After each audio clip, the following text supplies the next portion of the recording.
Good morning students. आज हम समझेंगे हेशूर प्रणाली के बारे में। उच्चावच निरूपण की प्रणालियों के अंतर्गत ही इसे लिया जाता है।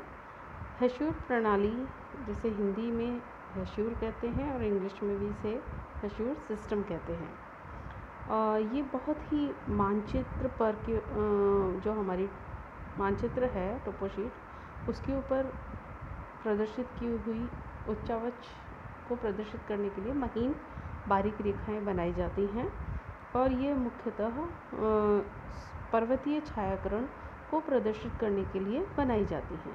जैसे कि ये जो चित्र के माध्यम से आप देख रहे हैं, छोटी छोटी महीन बारीक रेखाएं होती हैं जिसके माध्यम से हमें उच्चावच के बारे में जानकारी मिलती है।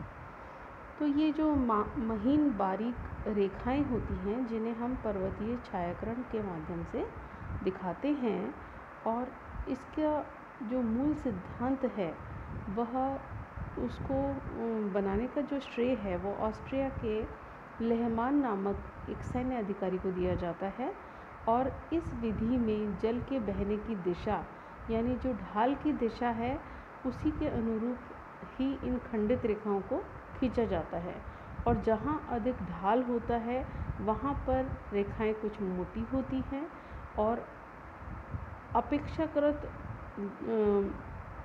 अधिक काली और मोटी रेखाएं होती हैं।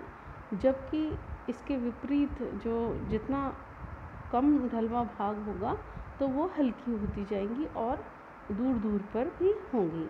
इस प्रकार धरातल पर कोई ऐसा भाग जितना ज़्यादा ढलवा होगा हेशूर प्रणाली का, उतना ही अधिक वो काले रंग के अंतर्गत दिखलाई देगा।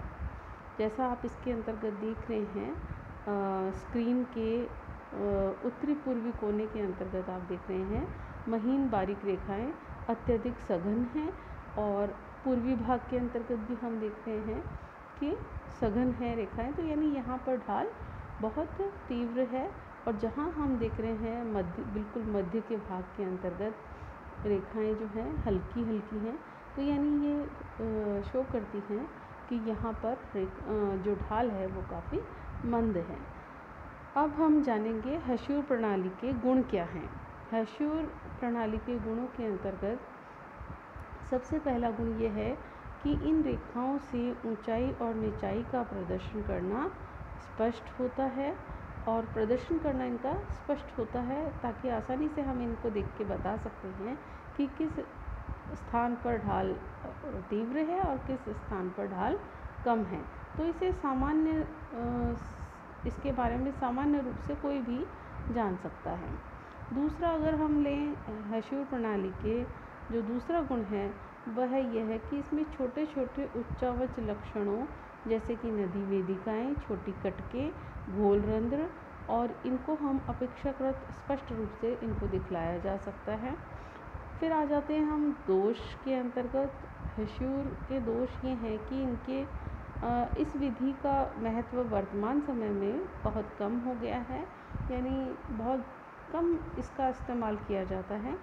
और यद्यपि इस विधि से ढाल की दशाओं को प्रभावी ढंग से दिखाया जा सकता है, परंतु इसका आजकल प्रयोग बहुत कम मात्रा में हो रहा है।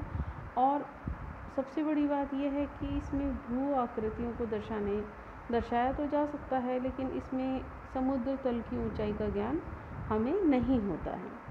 दूसरा यह है कि यह विधि केवल मापनी पर बने मानचित्रों के लिए उपयुक्त है, यानी स्केल्स के अनुसार ही अगर बना रखा है उसे मानचित्र के ऊपर तो ही उपयुक्त है, और छोटी मापनी पर बने मानचित्र के ऊपर हेशूर की रेखाओं को प्रदर्शित करना अत्यंत कठिन होता है। तो ये भी एक मुख्य दोष है इसका।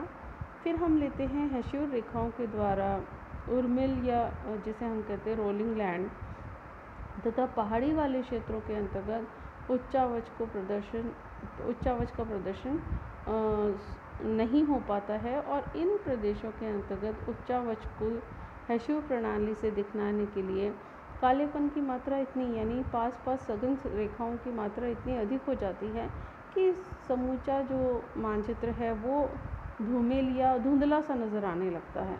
तो फिर समझ में नहीं आता कि भाई कहाँ है। बस हम एक अंदाज़ा लगा पाते हैं कि हाँ ज़्यादा शेडेड सघन है वहाँ पे ढाल तीव्र है, और जहाँ दूर दूर महीन रेखाएं हैं वहाँ पर ढाल मध्यम है, मतलब ढाल कम है।